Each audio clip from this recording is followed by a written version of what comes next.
बड़ा सवाल है, चांद पर कैसे बसेगी इंसानों की बस्ती? चांद पर बसे शहर का नजारा कैसा दिखेगा? क्या चांद की जमीन पर भी धरती जैसी फसल लहराएगी? क्या चांद की धरती पर खेती मुमकिन है?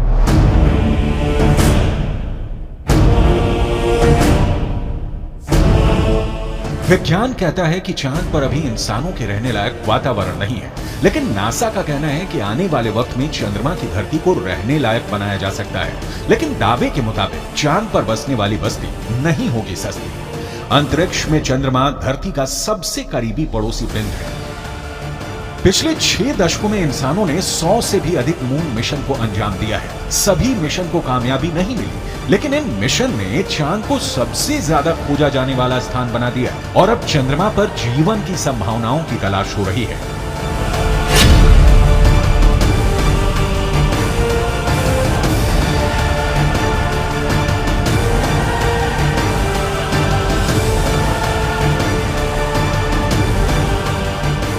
अभी तक चंद्रमा से जुड़ी कई हैरान कर देने वाली जानकारियां सामने आई हैं।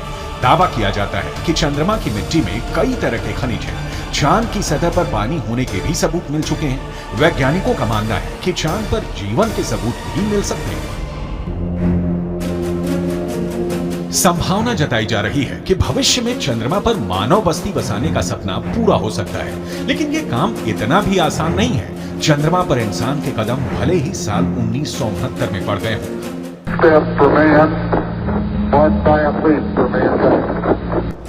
लेकिन कड़वी सच्चाई ये भी है कि 1972 के बाद से किसी भी अंतरिक्ष यात्री ने चांद पर कदम नहीं रखा। जब से इंसान ने चांद पर कदम रखा है, तभी से वहां इंसानी बस्ती बसाने की चर्चा चल रही है। 1972 से अभी तक 51 सालों में कई मून मिशन भेजे गए और उससे जो जानकारी हासिल हुई, उसके बाद से अब चांद पर मानव बस्ती का सपना जल्द आसान हो सकता है, लेकिन ये बहुत अधिक खर्चीला भी हो सकता है।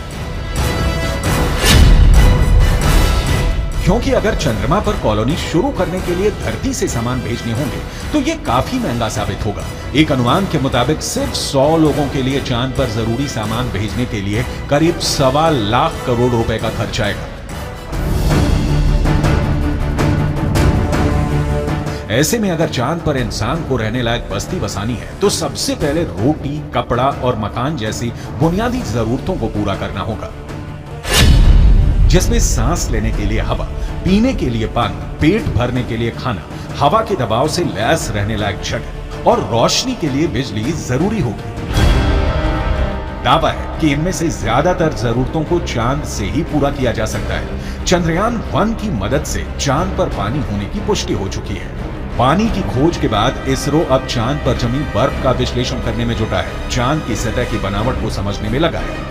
नासा के मुताबिक चांद के दक्षिणी ध्रुव पर बर्फ है। बर्फ के साथ साथ वहां दूसरे प्राकृतिक संसाधन भी हो सकते हैं। साल 1998 में नासा ने मून मिशन के तहत ये बताया था कि दक्षिणी ध्रुव पर हाइड्रोजन है। नासा का दावा है कि अधिक मात्रा में हाइड्रोजन होने की वजह से वहां बर्फ होने की संभावना है। इसके अलावा चांद के दक्षिणी ध्रुव पर बड़े बड़े पहाड़ और कई गड्ढे हैं। ज्यादातर गड्ढे ऐसे हैं जहां अरबों साल से अंधेरा है। अमेरिका के नासा के मुताबिक घुप अंधेरे के बीच यहां बर्फ का जमाव हो सकता है। अंदाजा यह भी है कि चांद के दक्षिणी ध्रुव पर अरबों सालों से पानी बर्फ के रूप में जमा हो सकता है। अगर चंद्रयान 3 का लैंडर और रोवर चांद पर बर्फ की मौजूदगी की पुष्टि कर देते हैं तो वहां मानव बस्ती बसाने की संभावना और बढ़ जाएगी। हालांकि इससे पहले भी चंद्रमा की सतह पर पानी होने के संकेत मिले थे। चांद के छाया में रहने वाले हिस्से में पानी के होने के संकेत मिल चुके हैं। वैज्ञानिकों को चांद के उस हिस्से में पानी होने के साक्ष्य भी मिले हैं जहां सूर्य का सीधा प्रकाश पड़ता है। ऐसे में अगर चंद्रयान 3 चांद के दक्षिणी ध्रुव पर पर्याप्त बर्फ होने की पुष्टि कर देता है तो चांद की सतह पर मौजूद बर्फीले पानी से इंसानों की बस्ती और चंद्रमा पर अर्थव्यवस्था के लिए आधार को तैयार करने में मददगार साबित हो सकती है। आइए रसायन विज्ञान की भाषा में समझ लेते हैं कि ये कैसे मुमकिन हो सकता है। रसायन विज्ञान में बर्फीले पानी का रासायनिक सूत्र होता है H2O। पानी एक एक अणु में हाइड्रोजन और ऑक्सीजन 2:1 के अनुपात में मौजूद होता है, यानी पानी के एक अणु को हाइड्रोजन और ऑक्सीजन में तोड़ा जा सकता है। H2O equals H2 plus O2, यानी पानी की मौजूदगी में चांद पर सांस लेने के लिए ऑक्सीजन बनाना आसान है। वहीं पानी से हाइड्रोजन और ऑक्सीजन को अलग करके ईंधन के तौर पर इस्तेमाल कर सकेंगे। साथ ही साथ पानी से चांद पर बिजली भी तैयार की जा सकती है।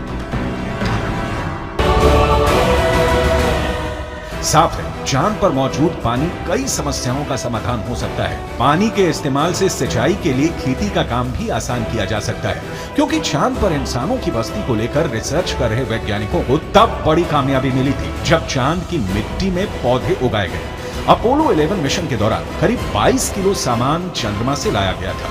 इसमें तकरीबन 50 चांद के चट्टानों के टुकड़े और चांद की मिट्टी शामिल थी।